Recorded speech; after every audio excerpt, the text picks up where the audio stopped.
வணக்கம் தோழமைகளே, எல்லாரும் நல்லா இருக்கீங்களா? இந்த பதிவுல காய்கறிகளை வாங்குறப்ப எப்படி வாங்குறதுன்னு பார்க்க போறோம்.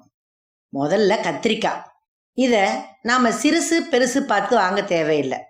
அது எந்த சைஸ்ல இருந்தாலும் கத்திரிக்காயோட மேல் பகுதி இருக்குல்ல, அதாங்க காம்பு, அதை பாவாடை தொட்டு அப்படின்னு சொல்லுவாங்க. அது தடிமனா இருக்கிற மாதிரி பார்த்து வாங்கணும். கீழே இருக்கிற பகுதியில புள்ளிகள் இல்லாம பார்த்து வாங்கணும். கத்திரிக்காயில புள்ளிகள் இருந்தா உள்ள பூச்சிகள் இருக்க வாய்ப்புகள் இருக்கு. அடுத்து வெண்டைக்காய். இத சைஸ் முடிஞ்ச அளவு சின்னதா இருக்கிற மாதிரி பார்த்து வாங்கணும். வெண்டைக்காயோட நுனி பகுதியை ஒடிச்சு பார்த்து ஒடிஞ்சா பிஞ்சு வெண்டைக்காய்னு தெரிஞ்சுக்கலாம். வெண்டைக்காயை ஃப்ரிட்ஜில் வச்சாலும் முத்தி போயிடும். அதனால வெண்டைக்காயை மட்டும் வாங்கின அன்னைக்கே செஞ்சிடணும். அடுத்து அவரைக்காய். நல்லா பச்சையா இருக்கணும். கையில எடுத்து பார்த்தா வெறப்பா இருக்கணும்.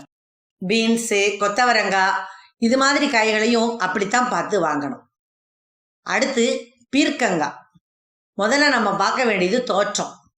பீர்க்கங்காய் மேல இருக்கிற கோடுகள் உறுதியாகவும் கத்தி போலவும் இருந்தா அந்த பீர்க்கங்காய் பிஞ்சு.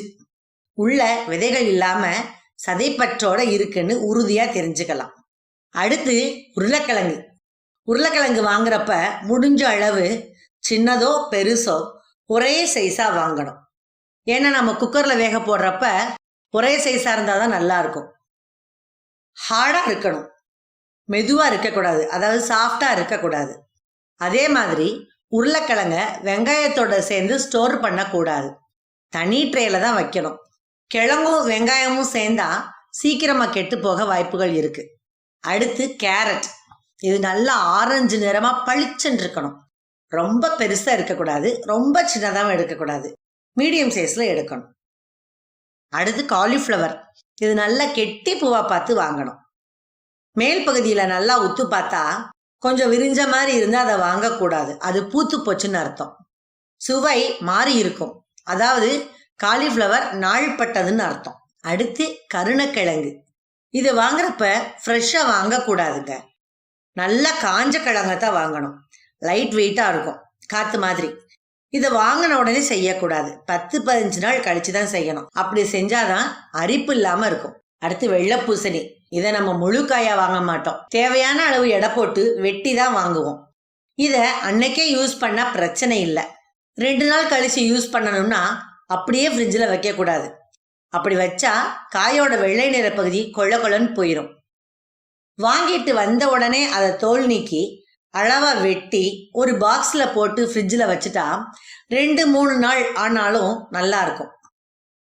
அடுத்து முருங்கைக்காய். இத துணியை புளியிற மாதிரி முறுக்கி பார்த்து வளைஞ்சதுன்னா தான் வாங்கணும். வளையாட்டி அது முத்துன முருங்கைக்காய். முருங்கைக்காய் ரொம்ப அதிகமாக கிடைக்கிற சீசன்ல அதை வெட்டி கிளீன் பண்ணி ஒரு ஏர்டைட் கண்டெய்னர்ல போட்டு ஃப்ரீசர்ல வச்சுட்டா அது தீர்ற வரைக்கும் ஃப்ரெஷ்ஷாக தான் இருக்கும். நமக்கு முருங்கைக்காய் சாதாரணமாக கிடைக்கிற இடத்துல அப்படி வைக்க தேவையில்லை. ஆனால் அப்படி கிடைக்காத இடங்கள்ல அப்படி சாதாரணமாக செஞ்சுக்கலாம். ஃப்ரீசரில் வச்சு யூஸ் பண்ணலாம். இது எல்லாம் எங்கள் அம்மா எனக்கு சொன்னது. உங்களுக்கு வேற ஏதாவது காய்களை பற்றி தெரியணும்னு சொன்னால் கமெண்ட் பாக்ஸில் டைப் பண்ணுங்க. காய்கறிகளை வாங்குற விதம் பற்றி தெரிஞ்சுக்கிட்டதுல மகிழ்ச்சி தானே தோழமைகளே. இந்த பதிவு உங்களுக்கு பிடிச்சிருந்துச்சு அப்படின்னு சொன்னா லைக் பண்ணுங்க, கமெண்ட் பண்ணுங்க, ஷேர் பண்ணுங்க.